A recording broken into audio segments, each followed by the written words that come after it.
हाँ जी मित्रों, सबसे पहले तो राधे राधे आप सभी को welcome back to your TSC चैनल। तो जैसा कि आप जानते हैं, हम यहाँ पे आपको बिल्कुल बेसिक से स्टिचिंग के बारे में स्टेप बाय स्टेप सिखा रहे हैं। तो आज की क्लास में हम जानेंगे सिलाई मशीन के बारे में, पैर वाली, हाथ वाली और मोटर वाली मशीन के बारे में। अगर आप इन तीनों में से कोई सी भी मशीन ऑलरेडी खरीदना चाहते हैं तो आपको इनमें से कौन सी मशीन खरीदना ज़्यादा बेनिफिशियल रहेगा, आपको ये भी पता चल जाएगा। और अगर आपके पास ऑलरेडी इसमें से कोई सी भी मशीन है और आपको उसको चलाने में कोई भी दिक्कत आती है तो आज आपको इस प्रॉब्लम का भी सोल्यूशन इसी वीडियो में मिल जाएगा। चलिए करते हैं वीडियो को शुरू बिना किसी देरी के। तो सबसे पहले हम देखेंगे छोटी मशीन मतलब हाथ वाली मशीन के बारे में।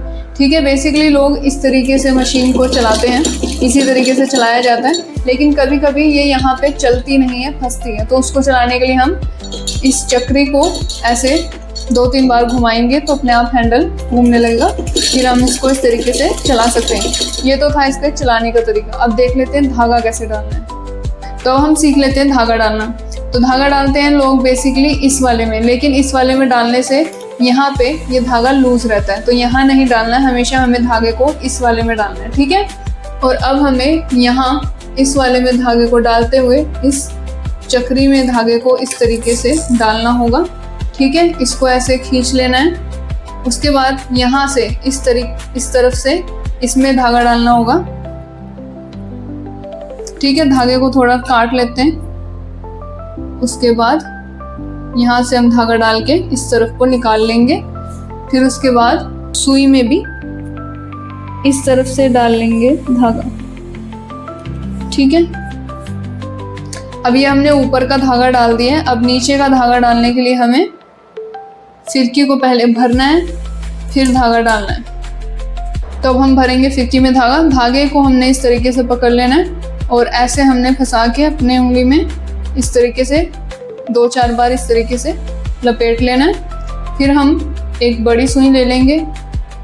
ठीक है, उसके बाद हम इसको थोड़ा चलाएंगे, ऐसे चलाते हमने तेज़ी से इसको इस तरीके से चलाना है। उसके बाद ऐसे धागा भरना है। ठीक है, अगर आपके साथ कोई हो तो उससे चलवाएं और आप इस तरीके से धागा भर सकते हैं। ये थोड़ा प्रैक्टिस के साथ आप कर पाएंगे। ठीक है, तो ये अगर आप अकेले हैं तो इस तरीके से धागा भर सकते हैं, बाकी इससे भी धागा भर सकते हैं, लेकिन ये कभी कभार काम नहीं करता, ख़राब हो जाता है, तो उसमें काम आता है। ठीक है, अब हमने धागे को, फिरकी के धागे को इस तरीके से हमने पकड़ लिया है। ठीक है, और अब इसमें डालना है हमने इस तरीके से, यहाँ से हमने डाला। ठीक है, अब ये जो यहाँ आ रहा है इसमें हमने डाल दिया, यहाँ ऐसे निकाल लिया। अब इसको थोड़ा सा खींच के देख लेते हैं, ज़्यादा ढीला नहीं है, ज़्यादा टाइट नहीं होना चाहिए। ठीक है, ठीक ठीक होना चाहिए। और अब हम डालेंगे इस तरीके से, हमने पकड़ना है डिब्बी को। ठीक है, इस तरीके से हम इसको करके ऐसे पकड़ लेंगे ताकि ये बाहर ना निकले। लेकिन आपको फिरकी में धागा भरते समय सुई में धागा नहीं होना चाहिए। ठीक है, तो अब हम मशीन को उठाएंगे और इसको डिब्बी को मशीन में लगा लेंगे। ठीक है, तो आपको दिख रहा होगा यहाँ पे हमने इसको लगाना है। ठीक है, इस तरीके से। ठीक है, और इस तरीके से हमने इसको लगा दिया है। अब हम इसको ऊपर वाले धागे से नीचे वाले धागे को निकाल लेते हैं। इस तरीके से चक्के को घुमाएंगे और इस तरीके से ऊपर धागा निकल के आ जाएगा। ठीक है, दोनों धागों को बूट के नीचे से पीछे की साइड निकाल लेंगे। तो अब हमने धागे को मशीन में डाल लिया है। अब हम बूट को उठाएंगे। ठीक है, इस तरीके से कपड़े को नीचे लाके 1-2 बारी चक्के को इस तरीके से चलाना है, फिर मशीन चला लेनी है हमने। इस तरीके से जब हमने धागा मतलब कपड़ा हो गया, सिलाई होगी, उसके बाद हमने धागे को इस तरीके से निकालना है। ठीक है, ऐसा नहीं है कि हमने बूट उठाया और ऐसे खींच के निकाल लिया धागा। चलाते चलाते हमने थोड़ा सा धागा इस तरीके से निकालना है, ताकि जब हम दोबारा से हम इस तरीके से लगाएं सिलाई तो धागा हमारा निकले ना, टूटे ना। ठीक है, सिंपली इस तरीके से बस हमने कर लेना है। सिलाई के बारे में मैं आपको अगली वीडियो में बताऊंगी, सीधी सिलाई वगैरह, गोल सिलाई वगैरह हमें किस तरीके से डालनी चाहिए। तो अब मैं बता देती हूँ आपको कि मशीन में तेल किस तरीके से डालना चाहिए कि बाहर भी ना निकले। तो आप कोई सुई लें और उसको छेक में ऐसे डालें। ठीक है। एंड सुई छेक के किनारे से नहीं लगनी चाहिए। और फिर इस तरीके से आप तेल को डालें तो बिल्कुल छेक के अंदर जाएगा और बाहर भी नहीं निकलेगा, ठीक है। इस तरीके से आपको मशीन में तेल डालना है, ऐसे तेल वेस्ट भी नहीं होता। तो अब मैं आपको हाथ वाली मशीन के बारे में बता चुकी हूँ। अब जानते हैं पैर वाली मशीन के बारे में। अब हम समझ लेते हैं पैर वाली मशीन के बारे में। पैर वाली मशीन में लोगों को ज़्यादातर यही दिक्कत आती है कि जब वो पैर से पावदान चलाते हैं तो पहले तो पैर ऐसे रखा होना चाहिए, एक आगे और एक पीछे, ठीक है, इन किनारे, इस किनारे और इस किनारे पे, ठीक है, इस तरीके से। और दिक्कत ये आती है कि जब वो चलाते हैं तो कपड़ा पीछे आता है, जैसे अभी आ रहा है, ठीक है, कपड़ा इस तरीके से पीछे आता है, देखिए जैसे ये अभी आ रहा है, ठीक है। तो आपको ये कैसे ठीक करना है कि ये पीछे की साइड ना आए बल्कि आगे जाए कपड़ा। बहुत सिंपल तरीका है, आपको सिर्फ इस व्हील को इस तरीके से घुमाना है, ठीक है। 1-2 बार घुमाएंगे, अपने आप पावदान चलने लग जाएगा और आपको उसी रिदम में अपने पैर को चलाना है, ठीक है। अब हमने रोक दिया, फिर से हमने इसको 1-2 बार चलाया, पावदान अपने आप चला और हमने उसी तरीके से अपने पैर को भी चलाना शुरू कर दिया, ठीक है। इस तरीके से पैर वाली मशीन चलती है। धागा डालने का इसका वही तरीका है जो एक नॉर्मल मशीन में होता है, तो मैं वो नहीं बताऊंगी, मैंने सिर्फ आपको ये बता दिया जिसमें ज़्यादा मुश्किल आती है, ठीक है। तो हम बात कर लेते हैं मोटर वाली मशीन के बारे में। तो ये मशीन है और ये मोटर है और ये एक्सेलरेटर है, ठीक है। तो अब लोगों को ज़्यादातर मोटर वाली मशीन में एक ही मुश्किल आती है कि वो जब एक्सेलरेटर को दबाते हैं तो वो कुछ ज़्यादा ही ज़ोर से दब जाता है और फिर मशीन बहुत तेज़ी से चलती है, ठीक है। तो अब हम ये सीखेंगे कि इसको किस तरीके से हमें चलाना चाहिए। तो सबसे पहले हमें ध्यान रखना है एक्सेलरेटर का कि हमें पैर कहाँ रखना चाहिए और कितना रखना चाहिए, ठीक है। हमें सिर्फ अपने पैर के अंगूठे को एक्सेलरेटर के यहाँ ऊपर की साइड रखना चाहिए, इसी पर हमें दबाना होता है इस तरीके से। सिर्फ हमें अपने अंगूठे से दबाना है, पूरे पैर का जोर नहीं लगाना है इसमें बिल्कुल भी। सिर्फ हमने अपने अंगूठे से इस तरीके से दबाना है और मशीन अपने आप चलने लगेगी। तो यही तरीका है कि अपने थोड़ा सिर्फ अंगूठे तक को अपने पैर को रखें, पूरा पैर इस तरीके से नहीं रखना है, सिर्फ अंगूठे को रखें, ठीक है। और आपको एक्सेलरेटर को यहीं रखना है, कहीं यहाँ पे नहीं रखना, कहीं आगे नहीं रखना, सिर्फ एक्सेलरेटर को यहीं पर रखेंगे और इस तरीके से पैर को रखना है। अंगूठा आगे की साइड होना चाहिए, ज़्यादा आगे पीछे नहीं होना चाहिए, ठीक है। तो सिर्फ हमें अंगूठे से इस तरीके से इसे दबाना होता है। अब हमें प्रैक्टिस कैसे करनी है कि किस तरीके से दबाएं, ठीक है। लोग ज़्यादा ही इसको इस तरीके से दबा देते हैं, तो हमें ये समझना है कि जैसे हम किसी स्विच के बटन को हम ऑन ऑफ करते हैं तो उसी तरीके से हमें एक्सेलरेटर को भी इसी तरीके से ऑन ऑफ करना है, ठीक है। उस तरीके से हम धीरे धीरे इसको चलाना सीखेंगे ऑन ऑफ करते हुए, ठीक है। और जब हमें इसकी प्रैक्टिस हो जाए अच्छे से तो हम एक कपड़ा लेंगे, कोई रील नहीं डालनी, हमने धागा नहीं डालना और फिरकी भी नहीं डालनी है, ठीक है, कुछ भी नहीं डालना मशीन में, ठीक है। उसके बाद हम ऑन ऑफ की प्रैक्टिस कपड़े पे करते करते फिर हम 1 2 3 4 5 तब हमने थोड़ा सा ना बढ़ाना है। ऑन ऑफ तो हमने सीख लिया, उसके बाद हमने ना सुई नीचे बूट ऊपर, फिर हमने कपड़े को घुमा लिया, इस तरीके से हम कपड़े को घुमाते हैं, ठीक है। अब हम इसको ऑन ऑफ तो हमने सीख लिया, अब हम 1 थोड़ा सा ज़्यादा टाइम चलाएंगे, ऑन ऑफ नहीं करेंगे, अब थोड़ा सा ज़्यादा टाइम तक चलाएंगे। 1 2 3 4 5 6। इससे पहले आपको ऑन ऑफ का करना पड़ेगा क्योंकि उससे आपके पैर को आदत हो जाएगी ऑन ऑफ करने की, ठीक है। फिर आपने 1 2 3 इस तरीके से काउंटिंग के साथ कपड़े पर, सिर्फ कपड़े पे हमने इस तरीके से करना है, कोई धागा वगैरह नहीं डालना है। तो अब इतना सीखने के बाद अब मैं आपको बता देती हूँ कि रील कैसे डालनी है और फिरकी में रील कैसे भरनी है, लगानी है। तो अब हम जानेंगे मोटर वाली मशीन की फिरकी में धागा किस तरीके से भरना है, ठीक है।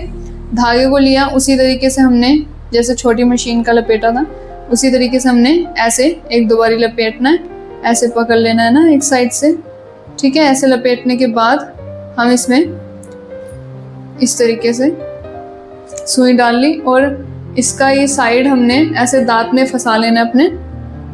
ठीक, अब हम इस तरीके से यहाँ पर लगाएंगे और मशीन को चलाएंगे। ठीक है,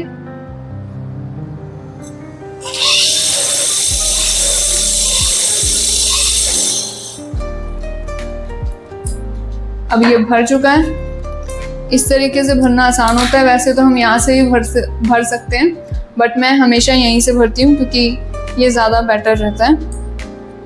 थोड़ी सी प्रैक्टिस के बाद आप इसे सीख सकते हैं। तो हम समझ लेते हैं कि इसमें हमें कैसे डालना है। ठीक है, इस तरीके से हमने ये पकड़ रखा है, इसको हमने ऐसे पकड़ लेना है। ठीक है, उसके बाद हमने डिब्बी के अंदर इसको इस तरीके से डाल देना है और जो इसका किनारा आ रहा है इसके अंदर हमने इस तरीके से डाल के ऐसे इसमें निकाल लेना है। ठीक है, तो हम डिब्बी की फिरकी को कुछ इस तरीके से पकड़ लेंगे।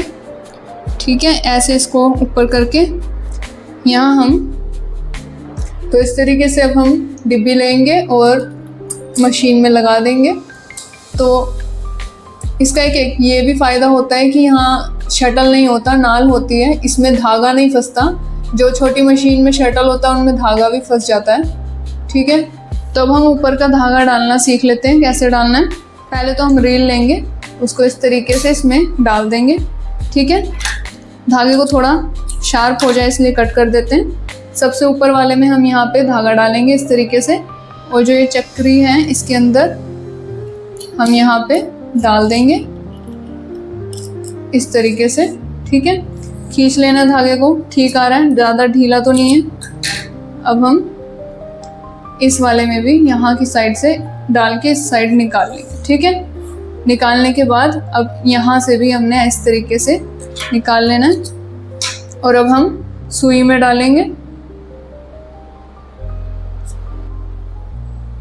इस तरीके से और फिर नीचे से भी धागा हम चला के ऐसे निकाल लेंगे सिंपली। ठीक है, तब मैंने आपको धागा डालना बता दिया है कैसे डालना है।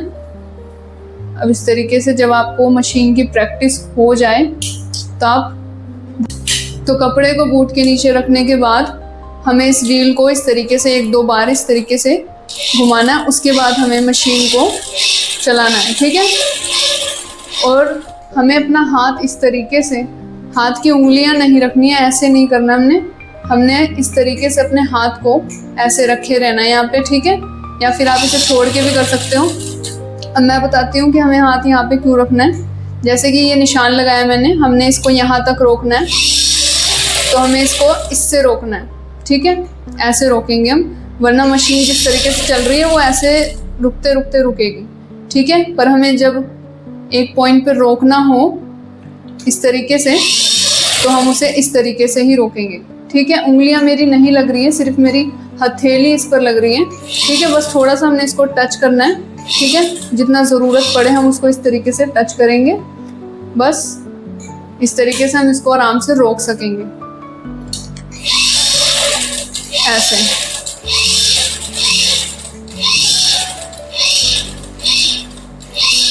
एक्चुअली ये जगह होती भी इसीलिए कि आप अपना हाथ यहाँ पे रख सको। यहाँ पे मेरा हाथ रखा है, जब मुझे ज़रूरत पड़ रही है तो मैं इस तरीके से इस पे टच कर रही हूँ व्हील पे, ताकि ये रुक जाए। ठीक है, और इस तरीके से आप अपना कपड़ा इस तरीके से निकाल सकते हो।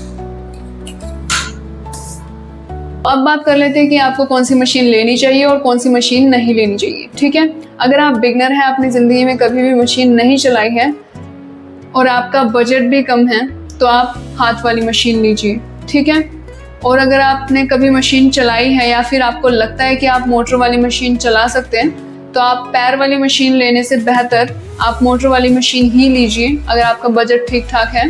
कि अगर आप चाहते हैं कि आप ज़्यादा काम करें सिलाई से रिलेटेड, तो आप मोटर वाली मशीन ही लें, क्योंकि इसको चलाना बहुत ज़्यादा मुश्किल भी नहीं है, बल्कि इसको चलाना ज़्यादा ईजी रहता है। आपको ना ही थकावट होती है और काम भी जल्दी से हो जाता है, और इसके शटल में धागा भी नहीं फंसता है, क्योंकि इसका शटल तो होता ही नहीं, नाल होती है, तो उसमें धागा नहीं फंसता है। ठीक है, और अगर लाइट भी चली जाए तो आप इसको इसका जो माल आता है उसको लगा के आप इसको पैर से भी चला सकते हैं। तो इसमें दोनों ही तरीके होते हैं कि आप इसको 2 तरीके से चला सकते हैं। बाकी आपके बजट पे डिपेंड करता है।